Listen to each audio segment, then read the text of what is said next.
Je travaille sur des objets extraterrestres à la NASA. Jusqu'à présent, j'ai analysé diverses roches et matériaux provenant de l'espace, et mon prochain grand projet est l'analyse d'échantillons de sol de Mars. Au fil des ans, l'excitation de manipuler des objets de l'espace s'était estompée, et mon travail s'était réduit à une simple routine que j'avais établie pour examiner et enregistrer les caractéristiques de tout ce qui arrivait sur mon bureau. Récemment, on m'a confié un morceau de métal lisse qui, apparemment, avait été trouvé flottant en orbite par le personnel de la Station spatiale internationale, ISS. Lorsque j'ai examiné ce morceau de métal pour la première fois, j'ai été intrigué par sa forme apparemment artificielle, comme s'il avait été délibérément créé par quelqu'un et lancé dans l'espace. Il n'était pas plus grand que le petit et élégant chargeur d'un ordinateur portable, et ses coins étaient lisses et arrondis comme des galets dans une rivière. Ce fut une découverte intéressante, et j'étais un peu excité à l'idée d'examiner cet objet. J'ai été surpris qu'il n'ait pas été écarté comme étant d'origine humaine, car il y a une très faible probabilité que cet appareil ait été créé de manière naturelle.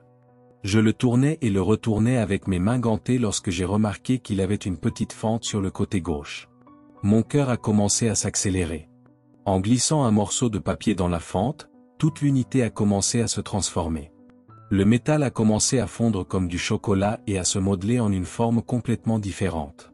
Il y avait maintenant un simple trou circulaire sur le côté qui, après inspection, semblait être infini, car je ne voyais qu'un puits sombre, peu importe à quel point je regardais à l'intérieur.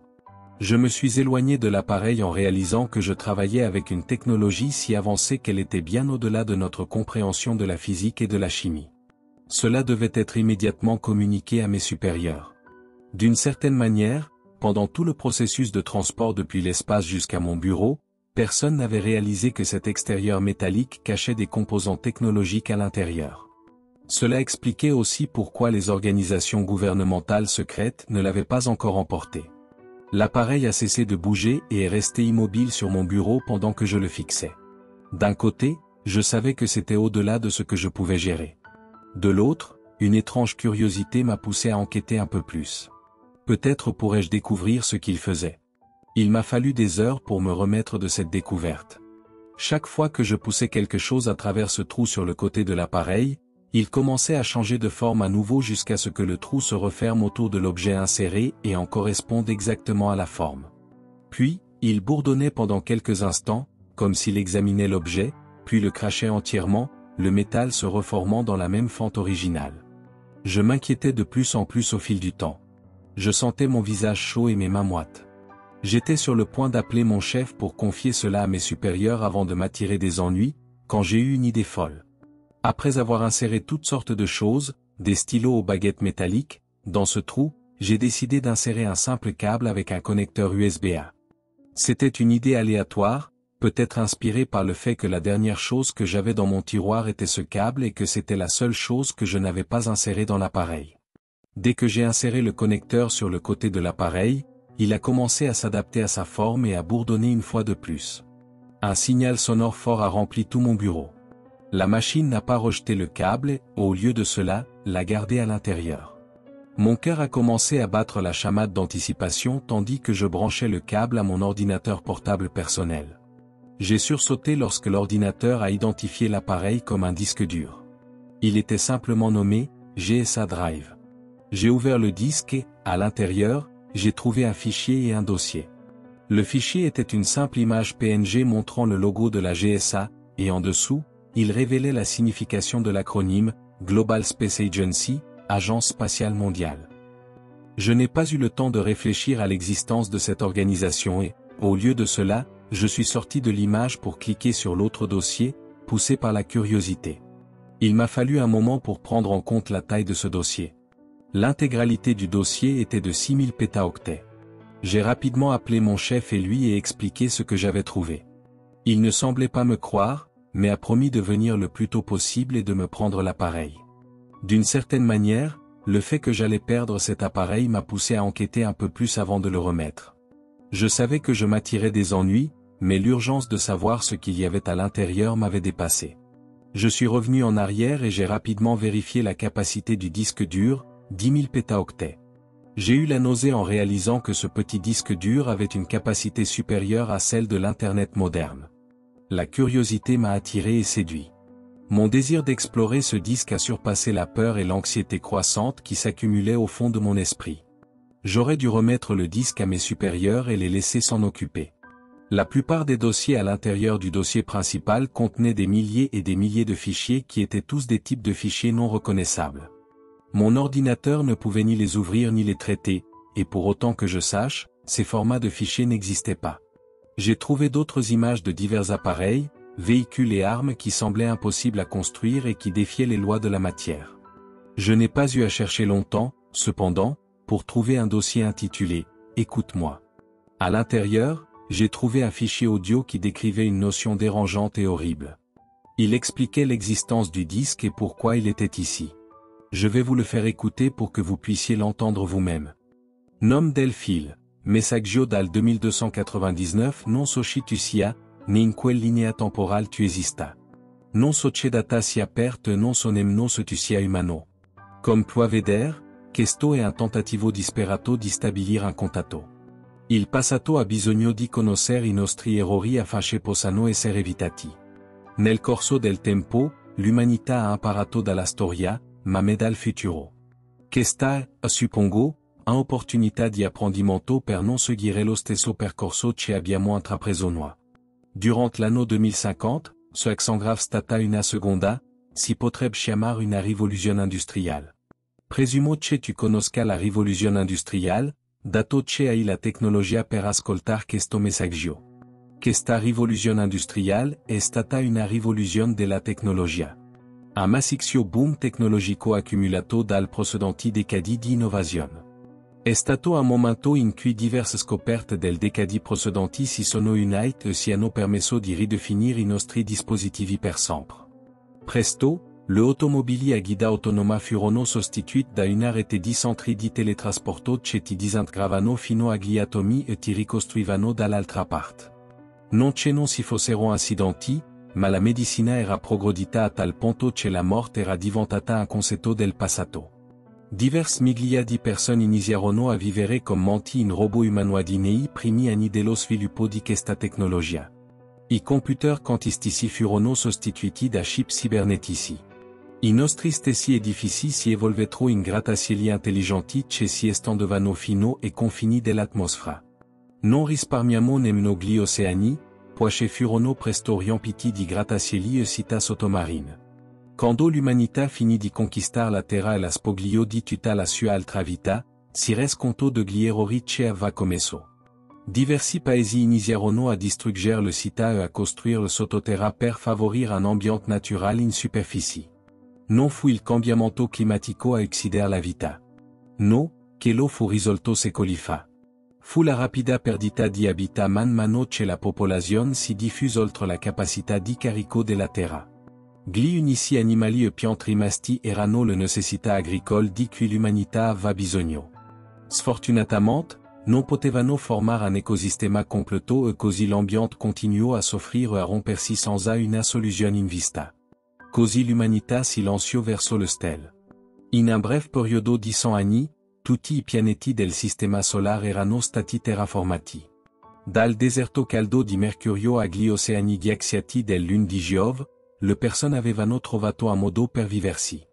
La popolazione continuò a espandersi nel corso di quegli anni, e in qualche modo, iniziò a superare la capacità dell'intragalassia. Seio di cui molte persone non si resero conto quando terraformavano un pianeta dopo l'altro e che non potevano creare la vita. Non potevano ricostruire l'ambiente che avevano distrutto sulla terra. Io ero uno dei pochi, autoproclamati esploratori spaziali, come gli esploratori marittimi dei giorni in cui la terra era la terra. Il nostro lavoro era trovare altri pianeti abitabili che potessero essere terraformati in modo rapido ed efficiente.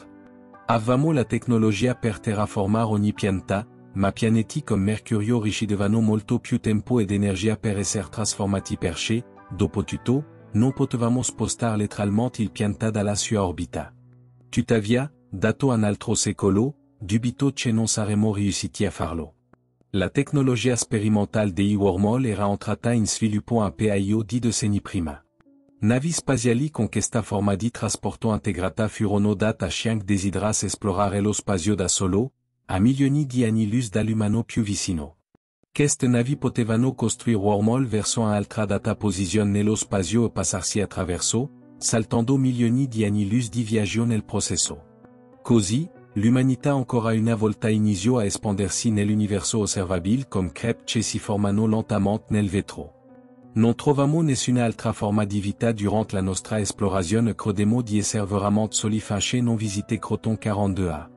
Il pianeta aveva mari di un bleu profondo e continenti pieni di strani animali.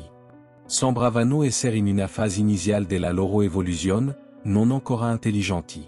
Quando la mia nave atterrò per la prima volta sul pianeta, mi resi subito conto che l'atmosfera corrispondeva a quella della Terra originale, ricca di ossigeno. Il pianeta era una copia esatta della Terra. Nell'immensità dell'universo, le statistici avevano creato un pianeta simile. Ero molto lontano dalla stazione spaziale più vicina.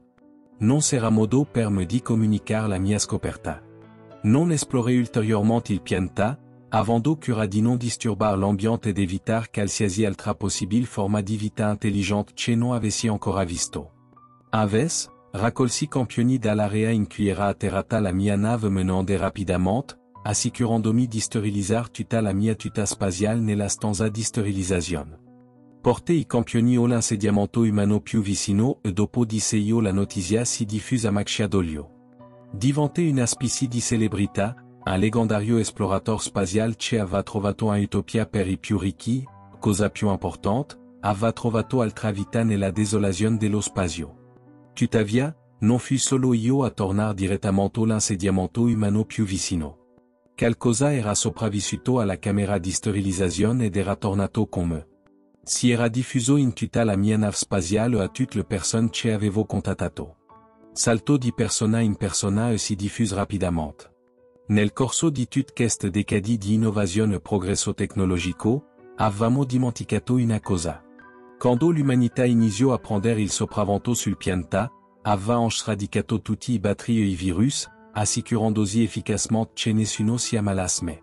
La medicina avanzò troppo velocemente per il suo stesso bene e con questa crescita, lasciò un buco aperto in se stessa. Un semplice virus d'un pianeta a milioni di anni luz di distanza iniziò a conquistarsi, proprio come avevamo fatto noi con le stelle. Proprio come avevamo costruito grandi reti di convertitori di energia dal calore e dalla luce intorno alle stelle, questa malattia iniziò a circondarsi. Nel primo anno, metà dell'altra popolazione umana morì. I sintomi erano semplici. La pelle del paziente iniziava a diventare lentamente bleue con il passare dei giorni. Quando la pelle diventava completamente bleue, appassiva prima che l'intero corpo non potesse trattenere la ca. Il paziente moriva di morte improvvisa per disidratazione. Interi insediamenti collassarono nell'anarchia mentre le persone lottavano per cibo e risorse. Si formarono gruppi militari che attaccarono in folla, rubando risorse e cibo. Le guerre scoppiarono in tutta l'utopia intergalattica che l'umanità aveva creato per se e abbattrono gli edifici. Nulla poté fermare la sua diffusione. Non sapevamo nemmeno come si diffondesse, sembrava farlo in ogni modo possibile. Gli scienziati che studiavano i pazienti iniziarono a morire semplicemente non c'era modo di studiare il virus senza infettarsi. I più ricchi iniziarono a comprare costose navi spaziali per mettersi in quarantena, ma furono presto attaccati man mano che l'intero ordine crollava. Per pochi mesi, il caos e la guerra illuminarono interi pianeti come fuochi d'artificio nel cielo. Con il nostro armamento avanzato, gli umani divennero versioni animali disparate di se stessi, cercando rifornimenti e cibo mentre portavano il virus e lo trasmettevano ovunque. Nonostante tutto questo, io rimasi vivo. Non mostrai un solo sintomo e in qualche modo il virus mi era semplicemente passato accanto. Presi la mia nave mi allontane dei principali insediamenti umani per proteggermi, mentre continuavo ad ascoltare le trasmissioni e i messaggi di tutti. Osserver digitalement interi insediamenti umani rimaner voti e l'infrastruttura iniziare a decadere. La popolazione si ridusse finché non fu confinata a un solo pianeta, la Terra. L'unico pianeta che non aveva registrato un caso di questo virus. Un piccolo governo aveva protetto il pianeta in mezzo a tutto il caos intergalattico. La gente sulla Terra pensava che la fosse la fine. Che in calch modo fossero sopravvissuti contro ogni provisione che spettas a loro ricostruire l'impero intergalattico che avevamo formato. Un caso misterioso calpesto che l'ambisioni ed eradico il resto della popolazione. Dopo giorni senza ricevere una singola trasmissione o messaggio, mi resi conto che ero probabilmente l'ultimo della mia specie nel voto senza speranza dello spazio. Visiter le colonie abbandonate, disperato di trovare un singolo essere umano oltre me, ma tutto seio che trove furono corpi che il virus aveva lasciato dietro di sé. In calch modo, non mi sono ancora infettato. Il virus mi aveva perdonato, allo stesso tempo, mi aveva condannato a morte nella solitudine del stel. Mentre questo secolo finisse ne inizia uno nuovo, a altra era inizia. Un era senza umanità. Un era in cui tutti i nostri insediamenti iniziano a crollare in polvere, finché non rimarrà alcuna nostra traccia nell'universo. A volte mi chiedo, se fosse questo seio che è successo a tutte le altre forme di vita? Sono tornato sul pianeta da cui il virus aveva avuto origine e ho deciso di trascorrere il resto della mia vita lì. Anche dopo aver tolto la tuta spaziale e respirato la dolce aria fresca, il virus non mi infetta. In calch modo, sono l'unico immune dei miliardi di persone che sono soccombute a questa malattia. Prima di por fine alla mia miserabile esistenza, ho incaricato l'IA della mia nave di registrare e consegnare questo messaggio sul disco rigido principale della mia nave. Aprirà un piccolo wormhole e cercherà di inviarlo nel passato, una tecnologia su cui ho lavorato personalmente da quando l'altra razza umana si è estinta. L'IA della mia nave mi ha aiutato molto, e spero di essere riuscito in seio che l'altra umanità non era ancora riuscita a fare, viaggiare nel tempo. Se stai ascoltando questo messaggio e la data è in calch momento all'inizio del XXI secolo, significa che il mio wormhole di viaggio nel tempo ha avuto successo e che io sono morto da molto tempo. Beh, nella tua linea temporale, non esisto ancora. Ti prego, diffondi questo messaggio il più possibile, dallo a tutti. Impara dei nostri errori. Proteggi il pianeta. Prenditen cura. È l'unica casa che abbiamo nel mortal mar d'inchiostro nero del stel. I miei occhi erano pieni di lacrime mentre finivo di leggere il messaggio. In fondo sapevo che era genuino. Ho detto al mio capo che stavo facendo uno scherzo e mi sono tenuto l'unità. Sto condividendo questo messaggio che prima che venga ritirato e nascosto. Se è davvero vero, allora potrebbe essere l'unica possibilità che abbiamo.